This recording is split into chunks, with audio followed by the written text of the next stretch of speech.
Hello বন্ধুরা। হ্যাঁ, সুপর্ণার রান্নাঘরে সুপর্ণা নিয়ে এসেছে আজকের রেসিপি ফ্রাইড রাইস। তো ফ্রাইড রাইসটা একটু মিক্সড ছিল, সেই জন্য মানে কিছু মাঝে মাঝে অন্য দৃশ্য হয়তো চলে আসবে। তার কারণ হচ্ছে চিকেনের ব্যাপারটা হবে। সব জুলিয়ান করে কেটে নিয়েছি পেঁয়াজ, মানে আমি আমার মতন করে কেটেছি, আপনাদের মতন করে অতটা পারদর্শী নয়।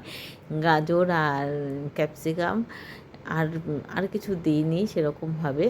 আচ্ছা, আগে একটু ডিম ভেজে নিচ্ছি, কেননা যেহেতু আমি মিক্সড করব তার জন্য একটু ডিম, আর একটু পরে আমি একটু চিকেন কুচি দিয়ে দিয়েছি, চিকেন সেদ্ধ করা ছিল সেটা দিয়ে দিয়েছি। এই চিকেন বলছি, এই যে এগটাকে আমি একদম মানে কিমার মতন একদম ঝুড়ি ঝুড়ি করে নেব, করে এটা তুলে নেব।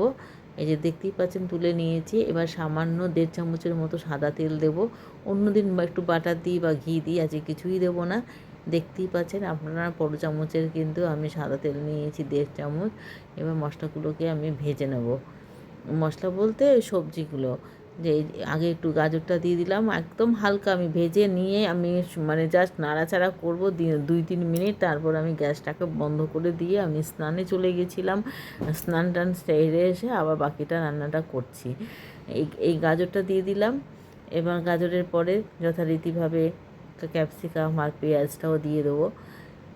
রাইসটা যেহেতু কিছুই সেরকমভাবে দেবো না, তার জন্য এইখানটায় আমি কুক করে দিয়ে মানে নরম হয়ে থাকবে কিন্তু ফ্লেভারটা আসবে, সেই জন্য আমি ওই সমস্ত কিছু এগুলো দিয়ে তারপরে একটু সামান্য মানে নুন তখনও অবধি দিইনি, পরে দেব।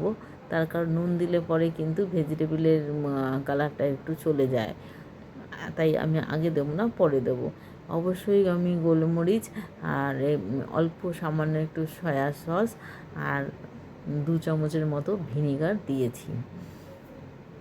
আপনারা জানেন যে গোলমরিচ, ক্যাপসিকাম এবং আর পেঁয়াজ, এই তিনটে যুগলবন্দি অসাধারণ এবং খুব টেস্ট বাড়িয়ে দেয়। আপনি যা রান্না করবেন, চাউমিন রান্না করুন বা এমনি ধরুন কোনো রুটি খাওয়ার তরকারিতে দিন, বা এই যে যেমন রাইস, যে কোনো প্রকার রাইসে আপনি যদি শুধু ক্যাপসিকাম আর পেঁয়াজ আর গোলমরিচ দিয়ে দিন, আর অন্য কিছু সত্যিই লাগে না, আমার তো তাই মনে হয়।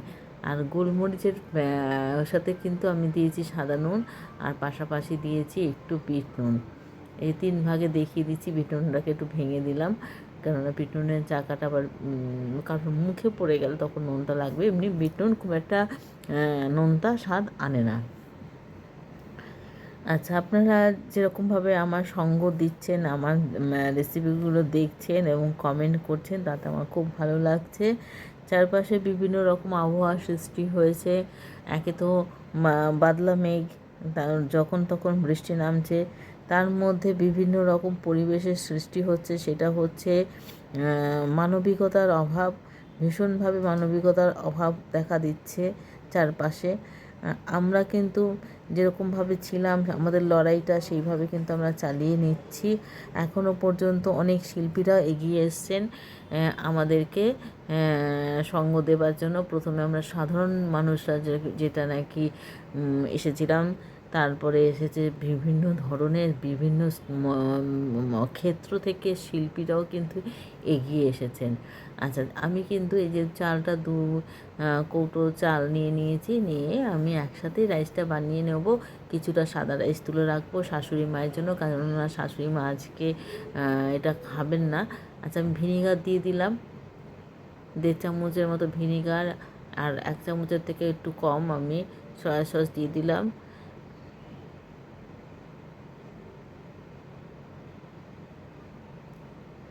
তেজপাতা দিয়েছি, সবসময় তেজপাতা দিইনি, আর কাঁচা লঙ্কা দিয়েছি, যেহেতু একটু ফ্রাইড রাইস কাঁচা লঙ্কা না হলে ভালো লাগবে না। আর আমরা সবাই বড়, কাজেই সেখানে কাঁচা লঙ্কাটা কুচি করে দিলেও কোনো অসুবিধা হতো না, কিন্তু আমি চাইছিলাম গোলমরিচের ফ্লেভারটাই এখানে প্রতিনিধিত্ব করুক। আমরা কেউ না কেউ তো প্রতিনিধিত্ব করি, কোনো রান্নাই হোক বা কোনো কোথাও যাওয়ার সময় হোক যাই হোক, জলটা যখন ভালোভাবে গরম হয়ে গেছে তখন আমি এখানে শুধুই ভাত দিচ্ছি, কোনো মানে চাল দিচ্ছি, কেননা আমি নুন দিচ্ছি না, কারণ শাশুড়ি মা যেহেতু ডাল মাছ এসব দিয়ে খাবেন, ভাতটা নুন হয়ে গেলে পরে তখন শাশুড়ি মায়ের প্রেশারটাও হাই, সঙ্গে আমার প্রেশারটাও হাই।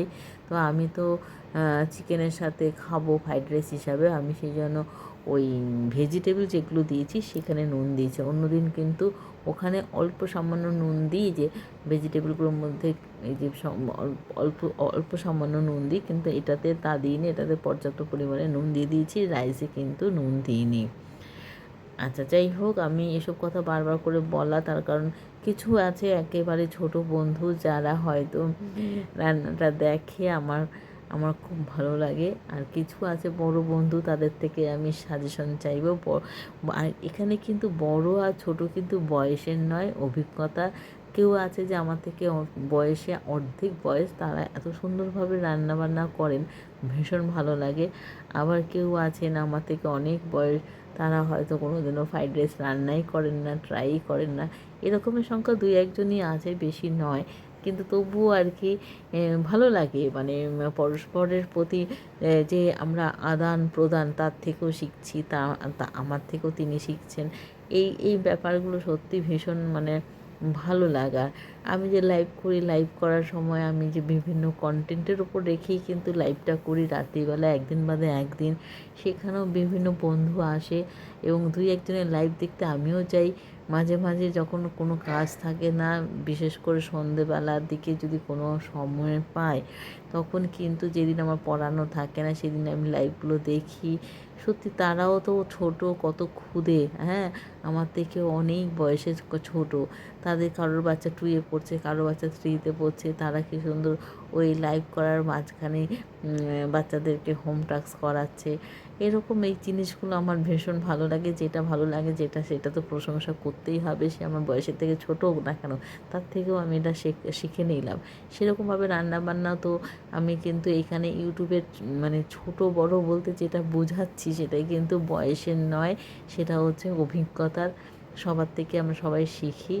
আচ্ছা, এই ছিল আজকে দুপুরের মেনু, আর রাতের মেনু একটু আলাদা আছে, সেটা ছবির মারফতে দেখে নেবেন। এই যে ফ্রাইড রাইস করেছি, গাজর টাজরগুলো একটু ডেকোরেশন করে কাটার চেষ্টা করেছি, পরে কাঁচা কাঁচা খেয়ে নিয়েছি, ভীষণই ভালো লেগেছে। আর আমি এই যে এটা হচ্ছে দিনের খাবার হিসেবে, আর মানে দুপুরের লাঞ্চ হিসেবে। আর রাতের জন্য আছে রুটি, চিলি চিকেন, আর তার সাথে একটু রাইস ছিল, সেই রাইস। টাটা, বাই বাই, ভালো থাকবেন, সঙ্গে থাকবেন, সাবস্ক্রাইব করবেন, আর অবশ্যই অনুমতি দেবেন, উপদেশ দেবেন এবং কী করা উচিত। Tata, bye bye.